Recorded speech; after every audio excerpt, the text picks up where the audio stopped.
자, 첫째, 하나님의 은혜. 따라하세요. 하나님의 은혜. 하나님의 은혜가 뭐예요?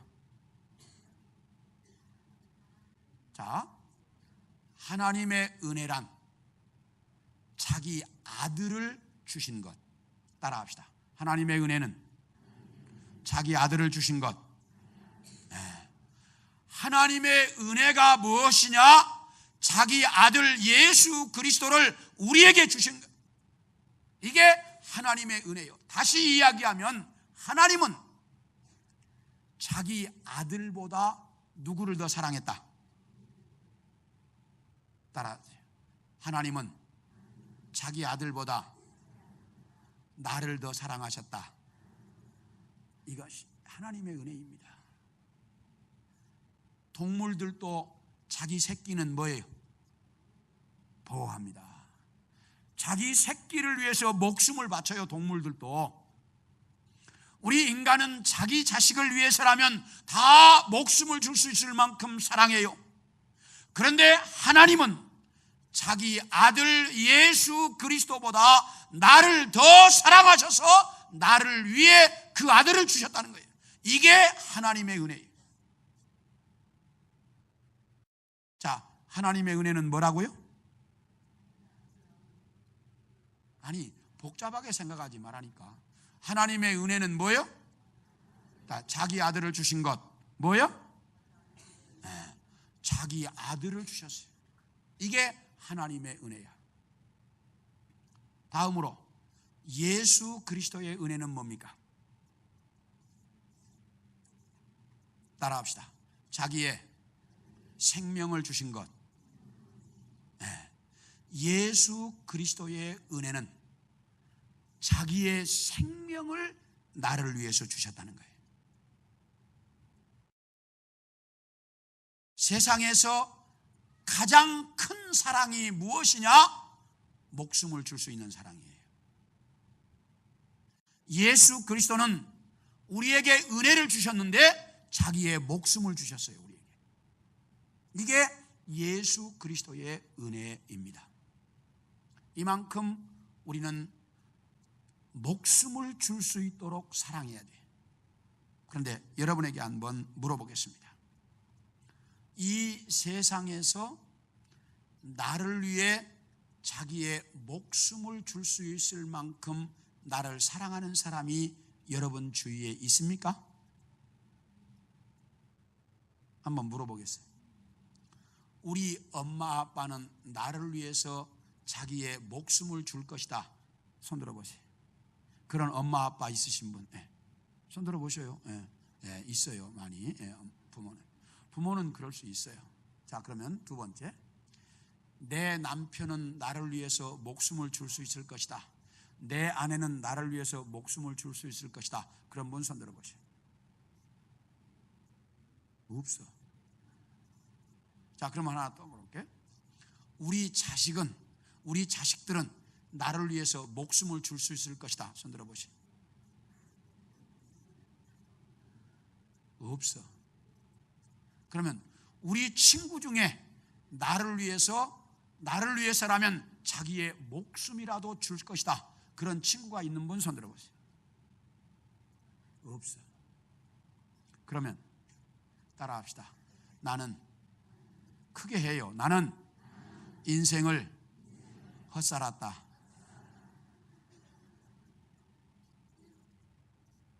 나를 위해서 자기의 목숨을 줄 수 있는 사람 몇 명도 없어. 한 명도 없어. 그러니 내 인생 뭐하게 살았어요? 헛살한 거지. 나를 위해서 자기의 목숨을 줄 수 있는 사람이 한둘이라도 있을 만큼 내 인생을 살아야 인생이 보람되죠.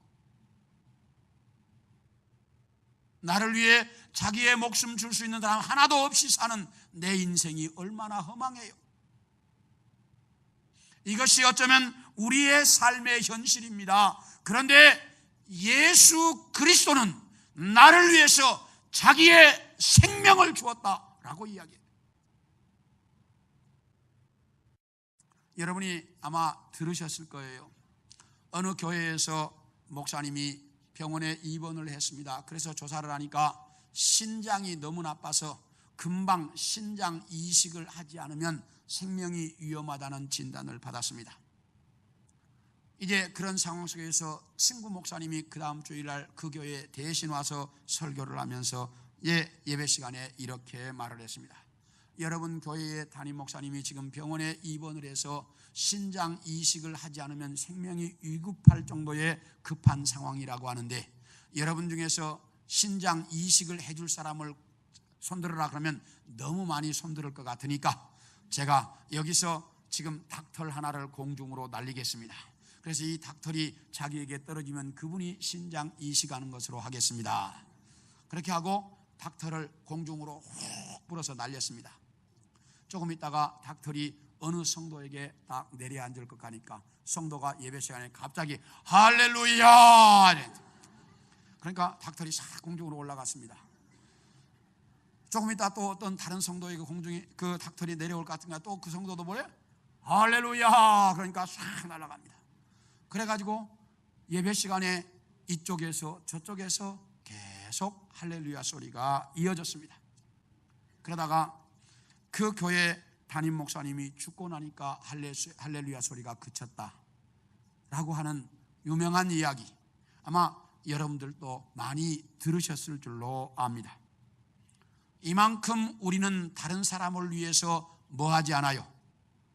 희생하지 않는다는 것입니다.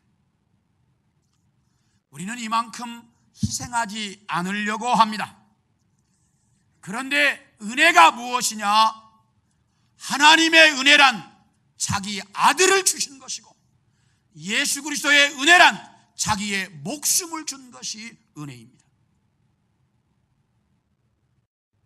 그러므로 우리가 은혜를 받았다고 하는 것은 하나님이 자기 아들을 주신 그 은혜, 예수 그리스도가 자기의 목숨을 준 은혜를 받았다는 의미입니다.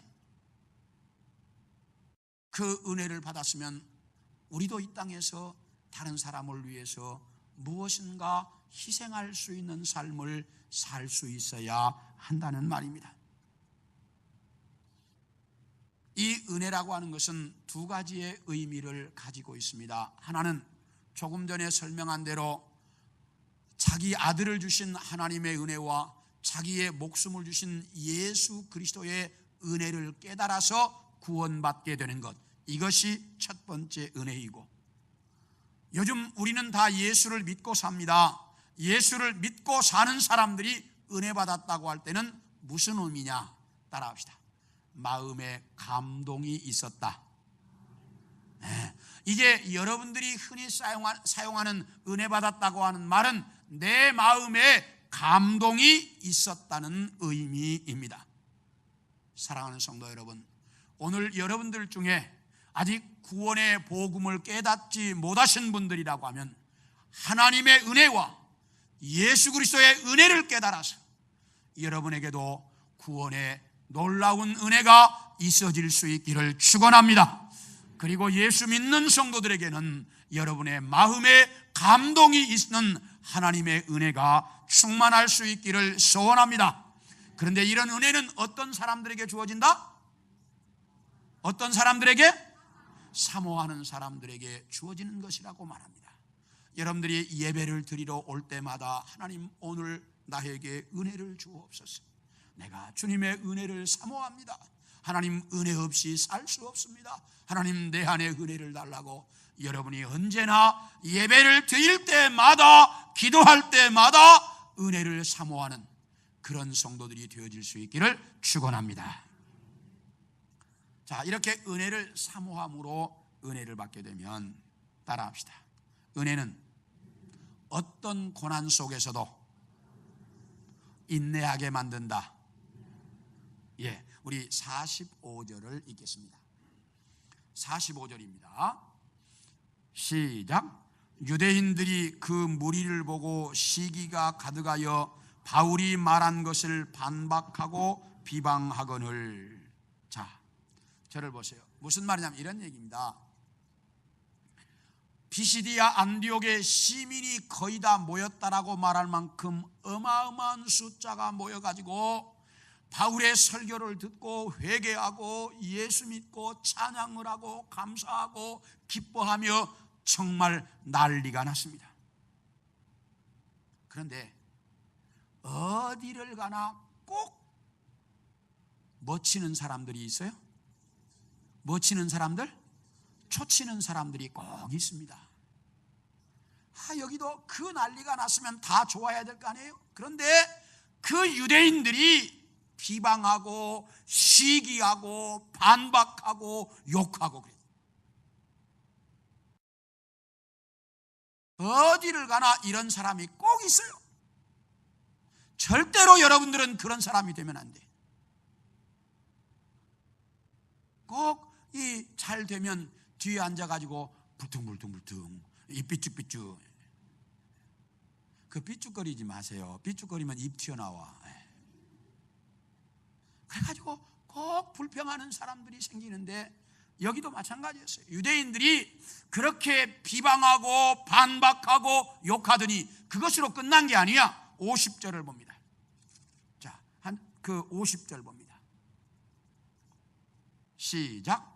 이에 유대인들이 경건한 귀부인들과 그 신의 유력자들을 선동하여 바울과 바나바를 박해하게 하여 그 지역에서 쫓아냈다. 이렇게 비방하고 반박하고 욕하는 것만이 아니라 이제 이것을 못하게 하려고 그 지역의 귀부인들, 돈 많은 사람들, 또 그 지역의 권세 가진 사람들을 잘 이렇게 설득해 가지고 바울과 바나바를 이제 비방하게 하고 박해하게 하고 그 지역에서 쫓아내버렸어요. 언제나 하나님의 역사가 있는 곳에 사탄의 방해 공작이 있습니다. 그래서 바울은 가는 곳곳마다 하나님의 놀라운 역사를 일으켰는데 바울이 가서 하나님의 역사가 크게 나타나면 나타날수록 사탄의 방해 공작도 심했어요. 항상 따라다녔어요. 그런 방해가. 그런데 놀라운 것은 은혜를 받으면 이런 방해 공작 속에서라도 전혀 흔들리지 않는다는 거예요. 그렇게 비방하고 쫓아내고 욕하고 방해하는데 여기에 전혀 신경 쓰지 않아요.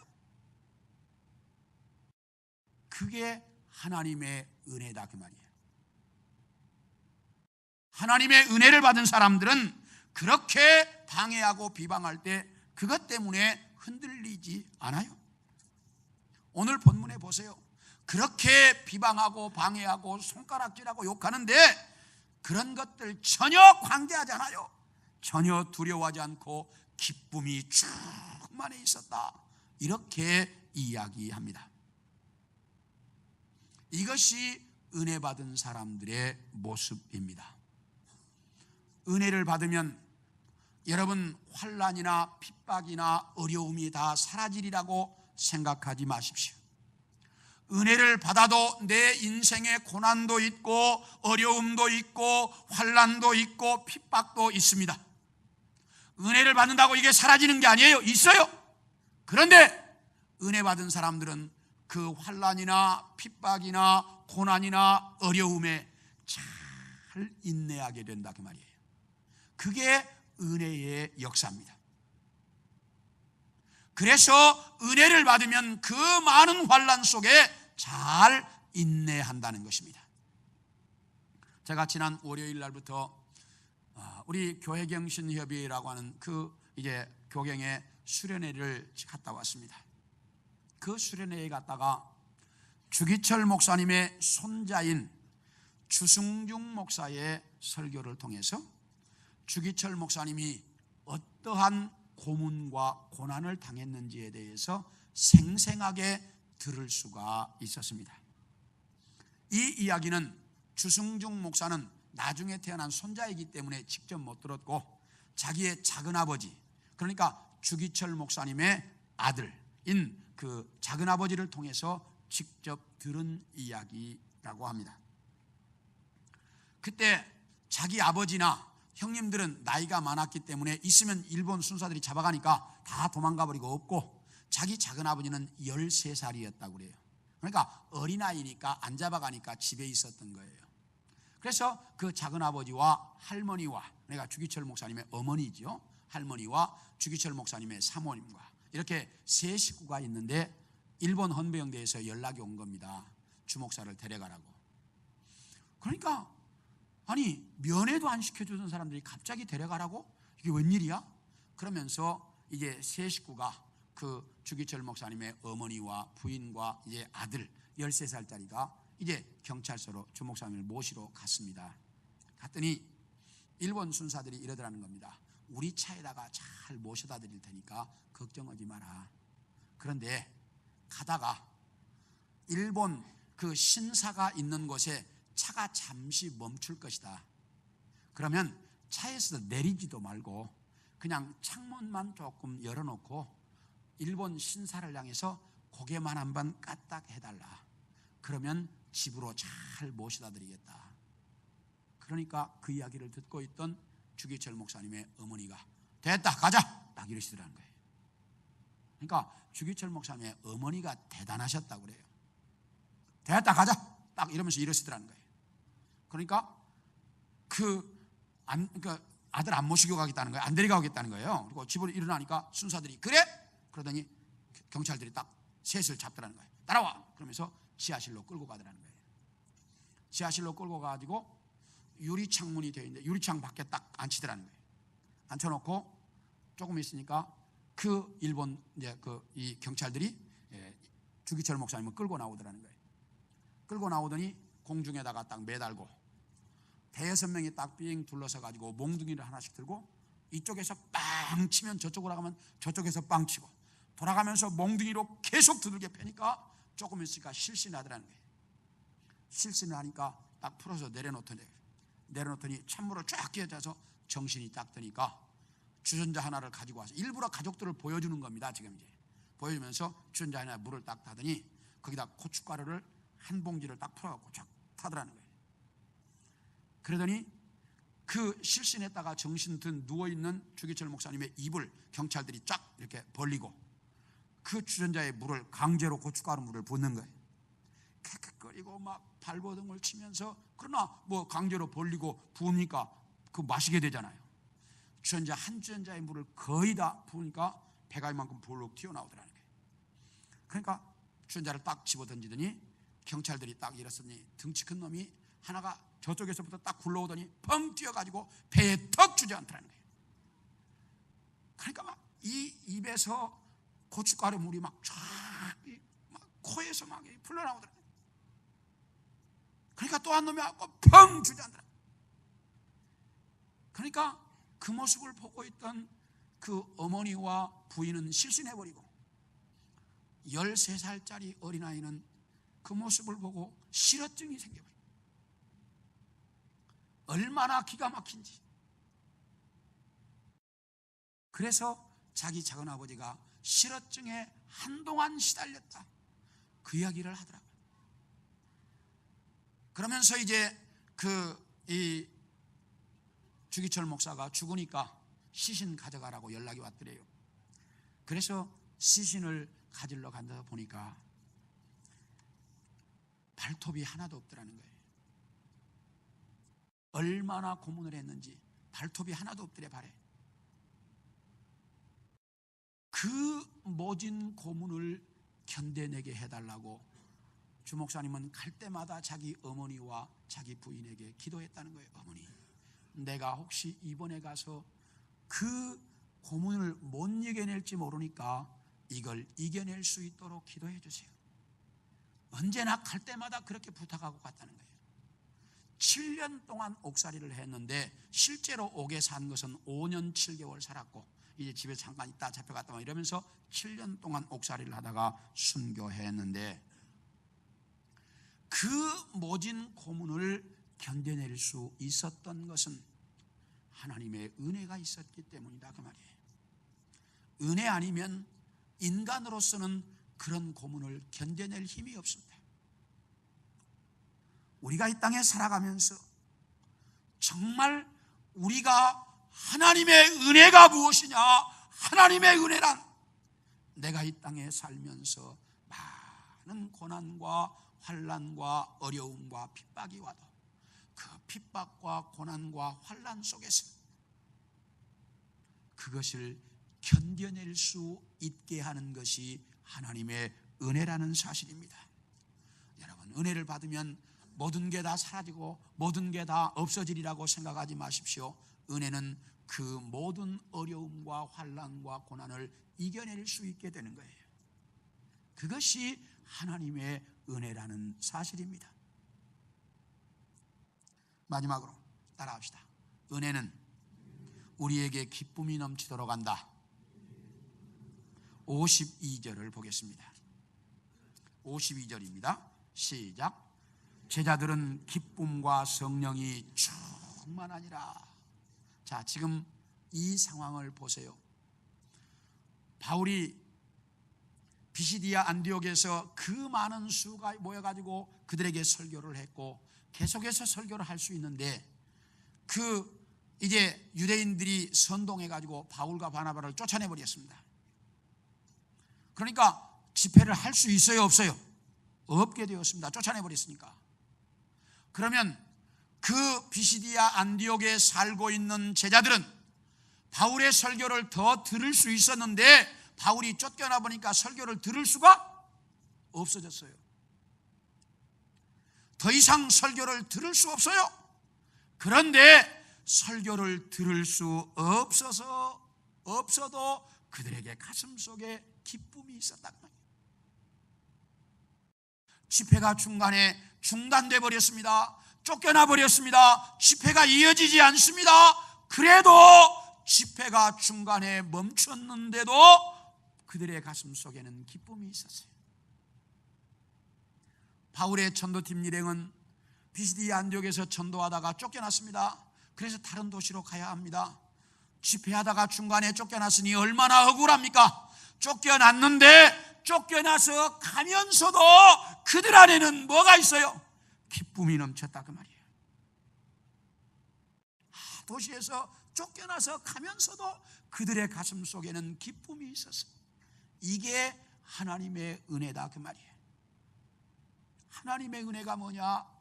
내 안에 고난이 있고 어려움이 있고 중지가 되어도 지금 내가 어려워도 그 속에서라도 내 안에 기쁨이 넘쳐나는 것, 이게 하나님의 은혜의 역사입니다.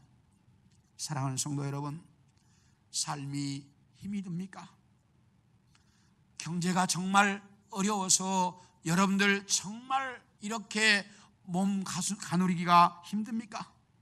하는 일들마다 왜 이렇게 남들은 잘 풀리는 것 같은데 나는 안 풀리고 왜 이렇게 실타래가 얽히는 것처럼 자꾸 얽혀갑니까? 건강이 좋지 않습니까? 자녀들이 속속에서 속이 문드러지는 것 같습니까? 여러분에게 어떠한 상황이 온다 할지라도 비시디아 안디옥 이 성도들에게 임했던 하나님의 은혜가 여러분 속에 임할 수 있기를 소원합니다. 이 비시디아 안디옥에 임했던 하나님의 은혜가 여러분 속에 충만할 수 있기를 소원합니다. 그래서 여러분의 가슴 속에 정말 살아가는 것이 힘들고 어려워도 내 가슴 밑바닥에서부터 올라오는 기쁨, 내 가슴에 충만한 즐거움과 그 은혜가 여러분 속에 충만할 수 있기를 소원합니다. 그래서 여러분이 정말 이 어려움 속에서라도 늘 웃을 수 있는 얼굴에 미소가 떠나지 않는 우리 성도들이 되어질 수 있기를 소원합니다. 이 어려움 속에 이런 미소 짓는 우리 성도들이 되기를 축원합니다.